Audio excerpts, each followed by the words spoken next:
বাবা বাহ, রাজার বাচ্চা রাজা ঘুমাচ্ছে, কত সুখ দেখো। এই কেরে কেরে কেরে কেরে, কি হলো বউ, তুমি মাথায় লাথি মারলে কেন? কয়টা বাজে? রাতে রোদ্রের বাতায় ঘুমোতে উঠবি? হ্যাঁ, আমি তো এই সময় ঘুমোতে উঠি। সেদিন চলে গেছে, এখন আমার বাড়ি আইছিস, বুঝতে পারছিস? আমি যা বলবো সেইভাবে চলতে হবে। মানে মানে মানে করিস না। বাজার করতে যাবে কে? তোর বাপ। কালকে তো বাজার করে আনলাম। গিলাস সময় তো কম গিলিস নি, একদিনই অত বাজার সব ফুরাই গেছে। আনিসিস তো 2-4 ডে করে। হ্যাঁ, কতক্ষণ থাকে? হ্যাঁ শুনি। আর কালকে তোর কি বলেছি, টিভি কেনার কথা ভুলে গেছিস? বলছি এখন আমি অত টাকা কোথায় পাবো? কেন, বিয়ে করার আগে মনে ছিল না? তখন তো ফোনে কত কথা বলেছিস, জানো তোমার কি লাগবে, লাগবে ও লাগবে, হ্যামকা লাগবে ঢামকা লাগবে, আর এখন একটা টিভি কিনতি। হ্যাঁ, তোর আমেশা বেড়ে যাচ্ছে। বলছি বউ, কটা দিন ধৈর্য ধরো, আমার টাকাটা আনবো খলি, তোমার আমি কিনে দেবো। ততদিন কি আমি লোকের বাড়ি যাই টিভি দেখবো? বলছি আজকাল তো মোবাইলে সবকিছু দেখা যায়। কাজ কর, iPhone 52 কিনে দে। এ বাবা, ওই ফোনের তো অনেক দাম। তাই বোতামালা ফোন কিনে দেবে নাকি? বলছি তুমি একটু বোঝার চেষ্টা করো না, আমি এখন একটা সমস্যার ভিতরে আছি। কোনো সমস্যা জানি না, আজকে বিকাল 4টের ভিতর যদি টিভি না আসে, তোরা আজকে তো বাইরে শুতে দেবো, মনে রাখিস। মহা যন্ত্রণা তো, কি করবো অত শত আমি জানি না। বিকেলের ভিতর টিভি না আসলে দেখ কি হয়। কি হয়েছে জামাই, এত টেনশন কিসের? বলছি শ্বশুর মশাই, আপনার মেয়েকে একটু বোঝানোর চেষ্টা করেন, এখন বায়না ধরেছে টিভি কিনে দেওয়ার জন্য। আরে তো একটা টিভির কথাই তো বলিছে, সোনা দানা কিনে দিতে তো বলেনি? সোনা দানা কিনে দেবেন না, একটা টিভি কিনে দিতে পারছে না? এখন সোনার দাম 80,000 টাকা করে, ও কোথার থেকে কিনে দেবে? বলছি আমার কাছে একটা রাস্তা আছে। কি রাস্তা বলেন? ওই যে আমার কাছে সুদে টাকা নাও, 18% সুদ। না না না, তার দরকার নেই। আপনার ওই সুধীর যে টানতে টানতে আমার জীবন পুরো কয়লা হয়ে যাবে। খালি দেখো বউ বায়না ধরিছে, কোথাতে টাকা পাবা এখন গুছাও। আমি হলে তোমার বিনা সিকিউরিটিতে দিতাম। না না, আপনার সুধীর হার অনেক বেশি, আমি পারবো না। তাহলে যেখান থেকে পারো সেখান থেকে ব্যবস্থা করো। বলে দিলাম, বিকেলের ভিতর টিভি যদি না আসে, তোরও এবারই কোনো জায়গা নেই, রাস্তা দিয়ে ল্যাং ল্যাং করে ভিক্ষে করে বেড়াবি। কোথায় যাচ্ছিস? দেখি কোথাও টাকা পাই নাকি। তা বাজারের ব্যাগ তোর বাপ নিয়ে যাবে? 20 টাকা দিয়ে কিনে নেবানি। বাবা, ভারী বুদ্ধি হয়েছে। বলছি কি মা, একটু টিভি কিনবি তো বড় দেখে কিনিস, বুঝেছিস? আজকাল ছোট টিভি চলে না। হ্যাঁ বাবা, ওই 43 ইঞ্চি বলেছি। ওরে ওর তো একটু বড় থাকলে ভালো হতো, ক্রিকেট ফ্রিকেট দেখতি, একটু বড় টিভি হলে ভালো হয়। ওই টিভি কিনতেই ওর আমেশা বেরোয় যাবে না। আর এতে বড় বলতিস? যা কিনবি সব তো তোরই থাকবে। ঠিক আছে, ওটাই হবে, কোনো সমস্যা নাই। বলছি বাবা, কালকে রাত্রের কটা ভাত আছে, সেটা ফ্রাই করেছি, খেয়ে নাও। আচ্ছা দাঁড়া, আমি হাত মুখ ধুয়ে আসি। তুমি এখানে বসো, আমি নিয়ে আসি। হ্যাঁ, আচ্ছা। জেলা যে পড়েছি কারে আর বলবো, ভালো হয়েছে। যেরকম চুলকনি সেরকম অবস্থা।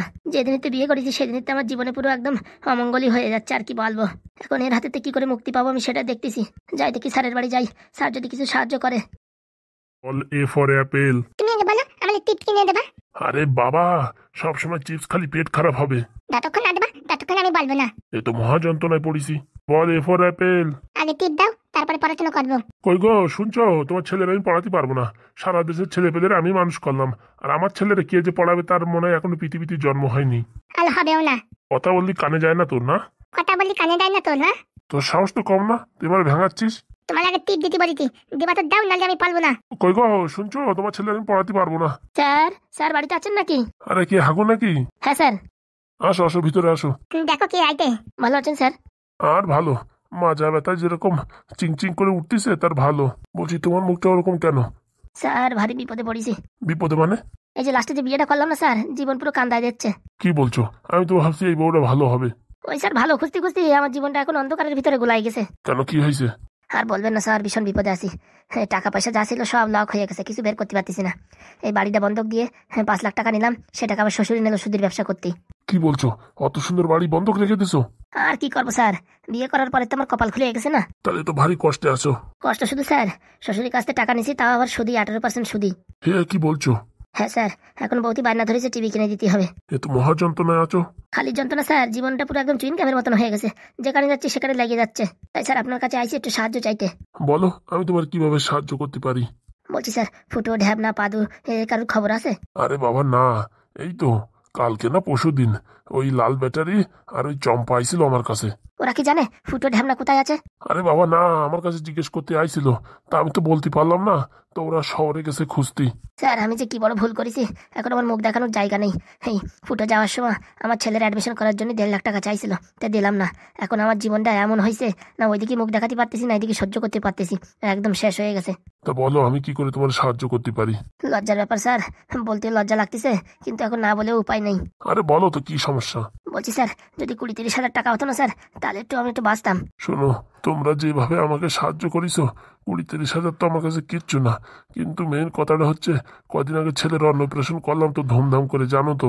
হ্যাঁ স্যার। তো এখন ক্যাশ ফ্যাশ বেশি নেই, ওই 10,000 টাকার মতন আছে। ওই টাকাটা নাও, বুঝছো? তারপরে এই যে এই মাস হয়ে গেলি পারে, পেমেন্ট পালি পারে, তখন আরো দিবানি। আচ্ছা স্যার, বলছি কি স্যার, 10,000 টাকায় কোনো ভালো বড় টিভি আসবে? না না, 10,000 টাকায় তো বড় টিভি আসা মুশকিল। আমার বাড়ি একটা আছে পুরনো, বুঝছো? ওটা একটু কিছু সালতে পারে, 1-1.5 হাজার টাকা খরচা করলে পারে ঠিক হয়ে যাবে। ওইটা নিয়ে যদি কাজ চালাতে পারো তাহলে নিয়ে যাও। দেখি বাড়ি যেয়ে বলে রাখবানি। দাঁড়াও, তোমার টাকা দিচ্ছি। এই নাও ধরো। তুমি আমার কাছে কোনোদিন কিচ্ছু চাও না, প্রথমবার চাইলে তাও পুরোপুরি দিতে পারলাম না। না না স্যার, যা পেয়েছেন দিয়েছেন। হ্যাঁ, আপনারও তো অসুবিধা আছে। অনেক অনেক ধন্যবাদ স্যার। এখন আমার কাছে 10,000 টাকা, 10 লাখ টাকার মতন। তা কি করে কি তোমার এই টাকা লক হয়ে গেল? তার আগের দিন গেছিলাম ব্যাংকে, তা বলতেছে কি লক হয়ে গেছে। শোনো, এক কাজ করো, কালকে তো রবিবার, সোমবারের দিন তুমি আমার সাথে চলো, ঠিক আছে? কি হয়েছে কি না হয়েছে আমি যাই দরকার একটা অ্যাপ্লিকেশন লিখে দেবানি। তাহলে তো স্যার খুব ভালো হয়। তুমি টেনশন করো না, ঠিক আছে? আপাতত কাজ মিটাও। হ্যাঁ, তারপরে আমি তোমার সঙ্গে সোমবারের দিন যাবানি, ঠিক আছে? অনেক অনেক ধন্যবাদ স্যার আপনাকে। ঠিক আছে। হ্যাঁ, এখন তাহলে আমি আবার একটু স্কুলে যাবো, বুঝিস? খাওয়া দাওয়া করে যেতে। না স্যার, এখন আর খাওয়া দাওয়া করবো না, পরে একদিন আসবো। আচ্ছা। যাক, আপাতত এই 10,000 টাকাতে কাজ চালাই, আর স্যারের পুরোনো টিভিটা নিয়ে বাড়ি দেখি সেট করা যায় নাকি। ভগবানের খেলা, সব ভগবানের খেলা। এক সময় আমারে এত এত টাকা দিয়ে সাহায্য করেছে, আর আজকে আমার কাছে সাহায্য চাইতে আইছে। আর কি বলবো, তাও ঠিক করে সাহায্য করতে পারলাম না। বাবা, ওই লোকটালে এতগুলো টাকা দিয়ে দিলে, আর তখন থেকে তোমার কাছে আমি 10 টাকা চাচ্ছি চিপস খাওয়ার জন্য, তো দিলে না। তোর এত দেখি চোখ যায় কিসের জন্য? হ্যাঁ বাবা, তোকে যাবে না? উনি এসে বললো আর ঘপাট করে এতগুলো টাকা দিয়ে দিলে। হ্যাঁ, আর আমি তখন থেকে চাচ্ছি 10 টাকা দাও, তাই দিচ্ছ না। ওই লোকটা তোমার কি হয়? ওই লোকটা আমার কি হয় না? তোর যখন জন্ম হয়েছে কত টাকা খরচা হয়েছে জানিস? সব ইন্দ্রা দেশে। ও ভ্রাকিতে দিতে কি না দিতে ওসব আমার দেখার দরকার নেই, এখন তোমার কেউ দিচ্ছে না। ফাজিল কোথাকার। কই গো, ভাত হয়েছে? কটা খাতি দাও, আমি আবার স্কুলে যাব। বলতে কি বাবা, তোমার এত বড় পেট, না খালি হয় না পেটের ভিতর কম খাবার ঢালে? ফাজিল কত বড়।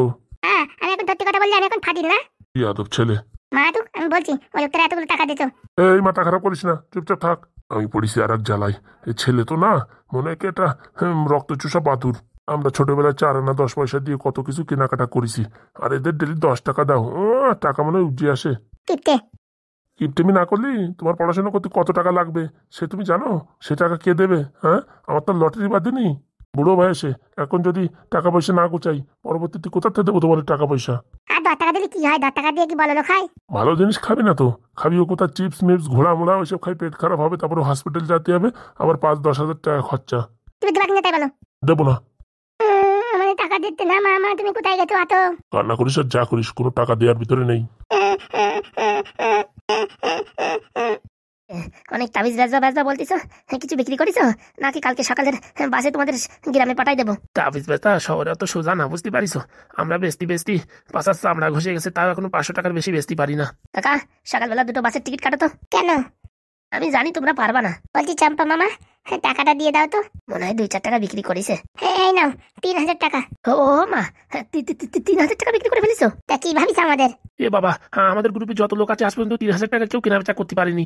ধরেন কাকা বাবু, টাকাটা ধরেন। বলছি রান্না করে ভাত তরকারি রান্না করা আছে, যাও খেয়ে নাও। ভালো কাজ করেছো, রান্না করে রাখিছো, ভীষণ খিদে লাগিছে। চল লাল চল। বস বলছি কাকা। বলেন স্যার, এখন এদের কি করবেন?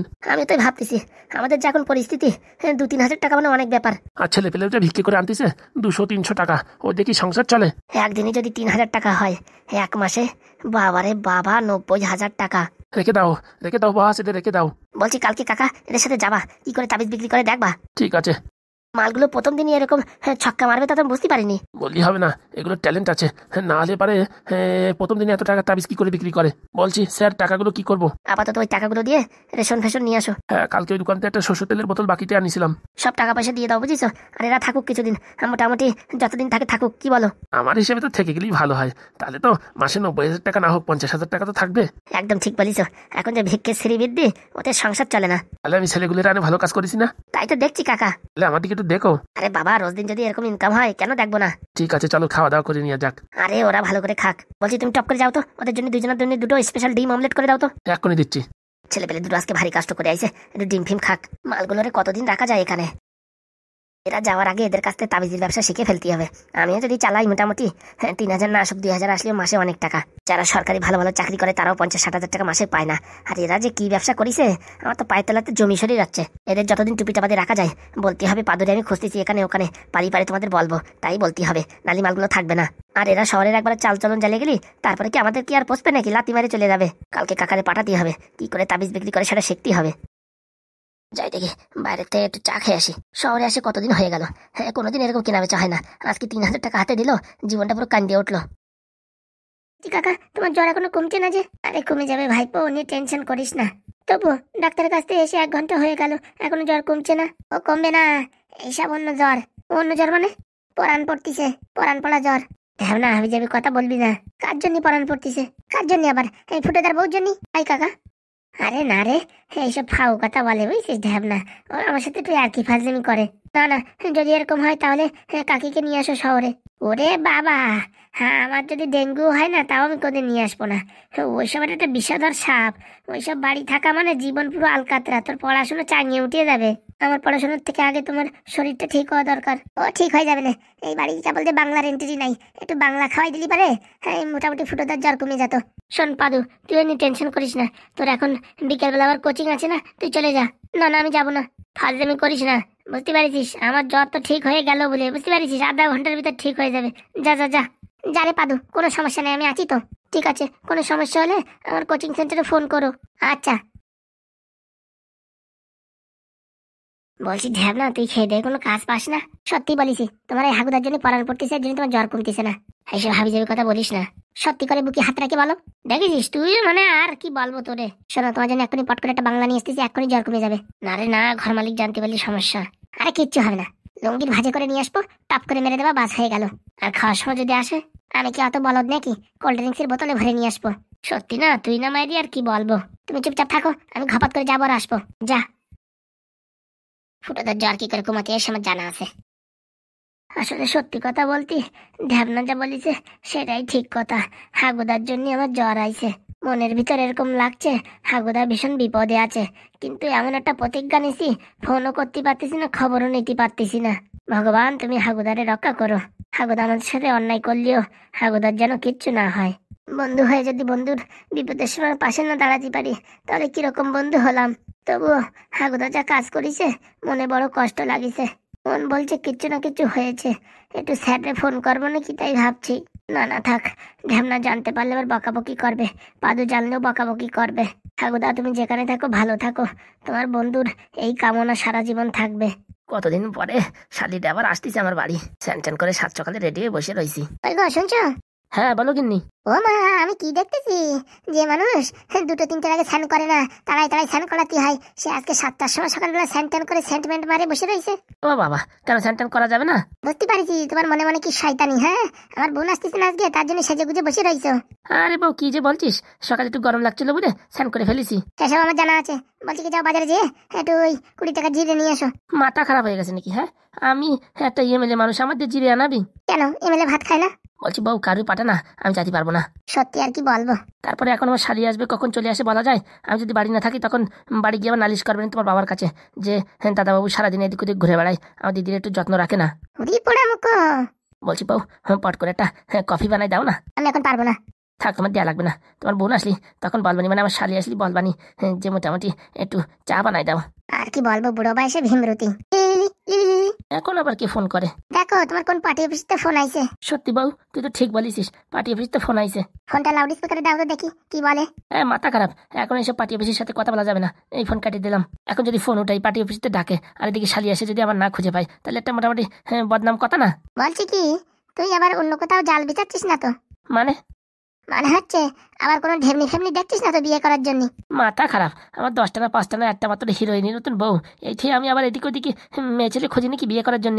বলা যায় না।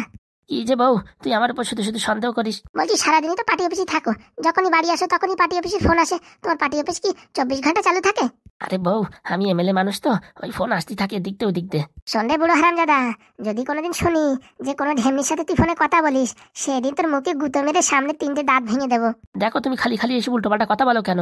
মনে রাখবি, তুই যে আজকে যে পোস্টে আছিস না, সেটা আমার বাবার দান, বুঝতে পারিস? না তুই সারা জীবনে কোনদিন এমএলএ হতে পারতি না, সেই কথাটা যেন তোর মাথায় থাকে। আরে বাবা আছে। আর ভাল লাগে না, মাথাটা পুরো খারাপ হয়ে গেল। আর এদেরও বলি, হ্যাঁ বাড়ি আসলি ফোন করবি না। আর মরণ চাতে যখনই বাড়ি আসি বউটা সামনে থাকে তখনই ফোন আসে। আর কি বলবো, কতবার আর মিথ্যে কথা বলবো, পার্টি অফিস বলে। ধরা পড়লি আমার পুরো বেলুন দিয়ে বাড়বে। এখন কি কাজ বাদিছে না কি বাদিছে কে জানে, আবার ফোন করিছে। কি করে ফোন করি রে বাবা, দরকার নাই, পরে করবানি। শালি আসবে, একটু বসে রয়েছি তা না, শান্তি নাই। দাদা বাবু। আরে বাবা, এসে গেছে তুমি, আসো আসো। ভালো আছে তো? কই গো গিন্নি, এই যে এসে গেছে আমার শালি, এসে গেছে তোমার বোন, তাড়াতাড়ি আসো চা কফি নিয়ে। ভালো আছো তো? তুমি তো কোনোদিন মনেই করো না। কি যে বলো, সকাল থেকে তোমার জন্য বসে রয়েছি। দিদি কোথায়? কই গো শুনলে? আসি গো আসি, অত ব্যস্ত হচ্ছ কেন? দিদি আমি চলে আসছি। বৈশাখী চলে আসছিস তুই?